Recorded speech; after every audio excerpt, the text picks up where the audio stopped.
রাজ্যের বিভিন্ন প্রান্তে যে সকল ওয়েল পাম বাগান গড়ে উঠেছে সেগুলো ঘুরে দেখেছেন জাতীয় ভোজ্য তেল মিশনের ত্রিপুরা রাজ্যের state consultant doctor Rajib Ghosh. তিনি পশ্চিম জেলার বেলবাড়ি কৃষি মহকুমার অন্তর্গত দুজন চাষির ওয়েল পাম বাগান পরিদর্শন করেন। এ সময় তার সঙ্গে উপস্থিত ছিলেন পশ্চিম জেলার উদ্যান ও মৃত্তিকা সংরক্ষণ দপ্তরের ডেপুটি ডিরেক্টর সুজিত দাস, বেলবাড়ি কৃষি মহকুমার কৃষি তত্ত্বাবধায়ক তুষার কান্তি দাস সহ অন্যান্য আধিকারিকেরা। এদিন প্রতিনিধি দলটি প্রথমে বেলবাড়ি কৃষি মহকুমার অন্তর্গত রামকৃষ্ণ পাড়ার সুকুমারী দেববর্মার 2 হেক্টর জমিতে লাগানো ওয়েল পাম গাছের বাস্তব অবস্থা পরিদর্শন করেন। সরকারি নিয়ম অনুসারে হেক্টর পিছু 153টি গাছ লাগানোর কথা। সেই হিসেবে এই বাগানে মোট 300টি ওয়েল পাম গাছ লাগানো হয়েছে। গাছের বৃদ্ধি দেখে ডক্টর রাজীব ঘোষ সহ উপস্থিত অন্যান্য আধিকারিকরা সন্তুষ্টি ব্যক্ত করেন। তবে চাষিকে পরামর্শ দেন পাম গাছগুলোর মাঝে যে ফাঁকা অংশ রয়েছে সেখানে অন্তর্বর্তীকালীন সাথী ফসল হিসেবে বিভিন্ন ধরনের সবজি চাষ করতে। এতে কৃষক আর্থিকভাবে লাভবান হবেন বলে জানান। পাম বাগান গড়ে তোলার পাশাপাশি ওই কৃষককে রাজ্য সরকারের কৃষি ও কৃষক কল্যাণ দপ্তরের তরফে প্রায় 1,80,000 টাকা দিয়ে একটি পুকুর খনন করে দেওয়া হয়েছে। এই পুকুরে মাছ চাষের মাধ্যমে কৃষক বাড়তি রোজগার করতে পারবেন। পাশাপাশি শুষ্ক মৌসুমে পুকুর থেকে পাম বাগানে জল সেচ করতে পারবেন। এরপর আধিকারিকদের দলটি বেলবাড়ি কৃষি মহকুমার পূর্ব বেলবাড়ি ভিলেজ কাউন্সিলের রায়পাড়া এলাকার কৃষক রতন দেববর্মার পাম তেল বাগানে যান। উল্লেখ্য, কৃষি ও কৃষক কল্যাণ দপ্তরের মন্ত্রী রতনলাল নাথের হাত ধরে 2024 সালে রাজ্যে প্রথম পাম তেল বাগান গড়ে তোলা হয় রতন দেববর্মার জমিতে। এই বাগানের দেখভালের দায়িত্বে রয়েছেন রতন দেববর্মার বাবা, অবসরপ্রাপ্ত সরকারি কর্মচারী কমল দেববর্মা। ডক্টর রাজীব ঘোষ তাকে রিসা দিয়ে এমন একটি সুন্দর বাগান গড়ে তোলার জন্য অভিনন্দন জানান। এরপর কমল দেববর্মা আধিকারিকদের বাগানটি ঘুরিয়ে দেখান। প্রায় 55 হেক্টর জায়গা জুড়ে এই বাগানটি গড়ে তোলা হয়েছে। পাম গাছের পাশাপাশি বাগানে বিভিন্ন জাতের 1000টি কলা গাছ লাগানো হয়েছে এবং নিয়মিতভাবে এই বাগান থেকে কলা বিক্রি করা হচ্ছে। সেই সঙ্গে 15 হেক্টর জায়গায় আনারস বাগান গড়ে তোলা হয়েছে। বাগানের আগাছা থেকে ভার্মিক কম্পোস্ট তৈরির একটি ইউনিটও গড়ে তোলা হয়েছে।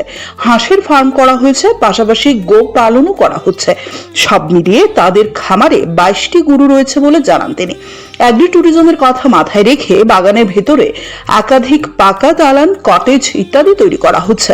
এর সঙ্গে সঙ্গে পরিত্যক্ত টায়ার ব্যবহার করে টিলা জমিতে বিভিন্ন সবজি চাষ করা হচ্ছে। টায়ার ব্যবহারের কারণ হিসেবে কমল দেববর্মা জানান, টিলা জমি হওয়ায় বৃষ্টির ফলে ওপরের উর্বর মাটি ধুয়ে নিচে নেমে যায়। টায়ার ব্যবহারের ফলে উর্বর মাটির ক্ষয় অনেকটাই কমে যায়। তিনি আরো জানান, তাদের বাগানে প্রায় 7,000টি আম গাছ রয়েছে। রাজ্য সরকারের কৃষি ও কৃষক কল্যাণ দপ্তর, উদ্যান ও মৃত্তিকা সংরক্ষণ দপ্তর এবং মিশন এডিবল অয়েল প্রকল্পের সহযোগিতায় এত সুন্দর বাগানটি গড়ে তুলতে পেরেছেন। তিনি আরো জানান, মাত্র 2 বছরের মধ্যেই বেশ কিছু গাছে ফুল আসা শুরু হয়েছে। এমন সুন্দর ও লাভজনক বাগান গড়ে তোলার জন্য সরকারকে ধন্যবাদ জানান তিনি। আর আমি এখানে কাজ করি যে রোশন দেববর্মা একটা ওয়ার্ল্ড ফার্মের একটা বাগান আছে, আমি তার বাবা। আর রোশনের হয়ে আমি তার বাবা হিসেবে ওখানে কাজ দেখভাল করতেছে। যা কিছু লেবার আছে, লেবারের দেখাশোনা আমি নিজেই করতেছি।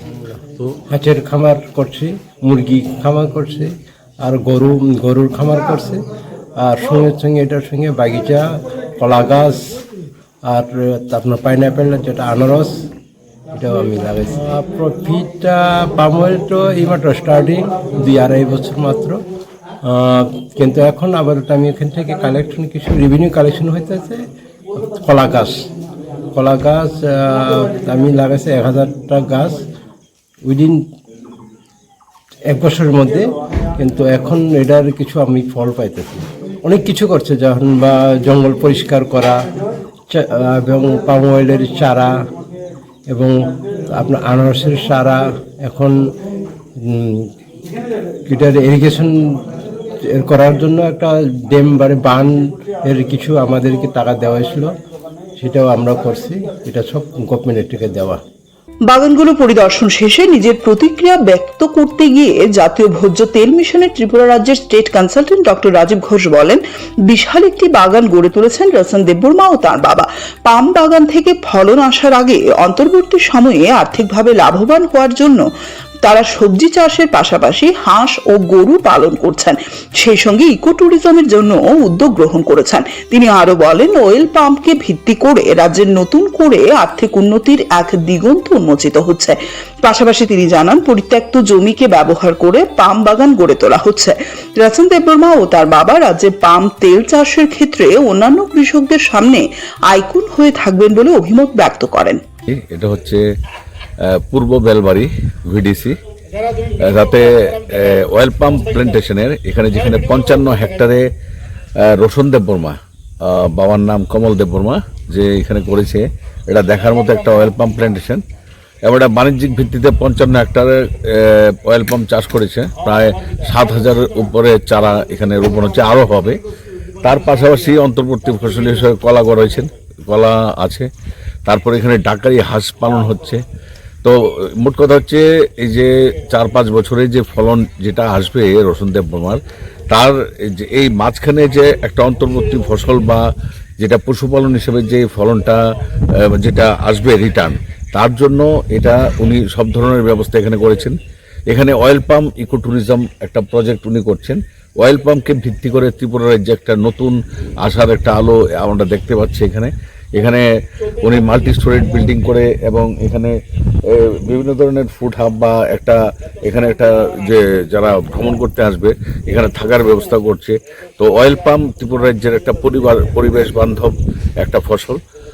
এখানে কোনো ডিফরেস্টেশন বা বনায়ন মানে বন ধ্বংস করে এখানে কোনো চাষ হয়নি।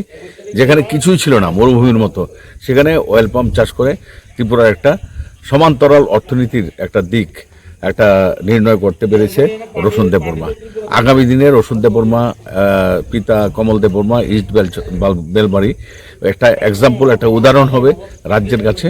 এবং oil pump national mission on oil pump, যেটা এডিবল অয়েল পাম্প আছে, তার মধ্যে রোশন দেববর্মার নাম্বার রোশন হবে এবং এটা একটা এক্সাম্পল হয়ে ত্রিপুরা রাজ্যের অন্যান্য অয়েল পাম্প চাষিদের ক্ষেত্রে একটা এক্সাম্পল হয়ে দাঁড়াবে এবং একটা অর্থনীতি চাঙ্গা করার জন্য একটা এক্সাম্পল, একদম অর্থনীতি সুদৃঢ় করার জন্য রোশন দেববর্মার মতো চাষিরা এখানে আমরা ত্রিপুরা রাজ্যে আগামী দিনে দেখতে পারবো, কারণ এটা একটা এক্সাম্পল সাইট হচ্ছে আগামী দিনের জন্য। তবে এই বাগানে বন্যপ্রাণী সজারুর আক্রমণের কথা জানান রতনের বাবা। এই প্রাণীগুলো বাগানের কিছু গাছ ক্ষতিগ্রস্ত করছে। এ বিষয়ে প্রতিক্রিয়া জানাতে গিয়ে ডক্টর রাজীব ঘোষ বলেন, কিছু গাছে সজারুর আক্রমণ হয়েছে, তবে গাছগুলো বড় হয়ে গেলে এই সমস্যা কমে যাবে। আপাতত এই আক্রমণ রোধের জন্য বন দপ্তরকে জানানো হবে বলে তিনি জানান, কারণ এটি একটি বন্যপ্রাণী এবং বন দপ্তরই এ বিষয়ে ব্যবস্থা নেবে। সব মিলিয়ে রতন দেববর্মার পাম বাগান রাজ্যের কৃষকদের কাছে একটি দৃষ্টান্ত হয়ে উঠেছে। তাকে দেখে রাজ্যের অন্যান্য জনজাতি এলাকার কৃষকরাও পাম বাগান গড়ে তুলতে উৎসাহিত হচ্ছেন।